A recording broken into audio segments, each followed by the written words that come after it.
বাংলাদেশে ভারতীয় সব টিভি চ্যানেলের সম্প্রচার বন্ধ চেয়ে দায়ের করা রিট শুনবেন হাইকোর্ট। বিচারপতি ফাতেমা নজিব ও বিচারপতি শিকদার মাহমুদ রাজির হাইকোর্ট বেঞ্চ এ বিষয়ে শুনানি হবে বলে জানিয়েছেন রিটকারীর আইনজীবী। সোমবার দায়ের করা রিটে আইন অনুযায়ী ভারতীয় চ্যানেলের সম্প্রচার নিষিদ্ধের আবেদন করা হয়েছে। রিটকারী আইনজীবী জানান, ভারতীয় টিভি চ্যানেল বিভিন্ন উস্কানিমূলক সংবাদ প্রচার করছে, যা বাংলাদেশের সার্বভৌমত্বের জন্য হুমকি।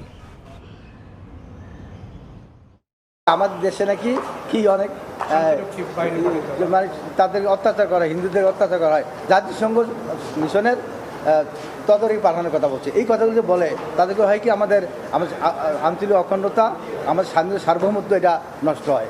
আমাদের দেশের কোনো একটা চ্যানেল ভারতে প্রচার করে না, অথচ এদের চ্যানেলগুলো আমাদের দেশে অহরহ প্রচার হচ্ছে। এমনকি এরা মিথ্যা কথা বলা এবং একটা প্রপাগান্ডা ছড়ানো, বিভিন্ন এই সমস্ত কথাবার্তাগুলো আমাদের উস্কানিমূলক বক্তব্য দিচ্ছে।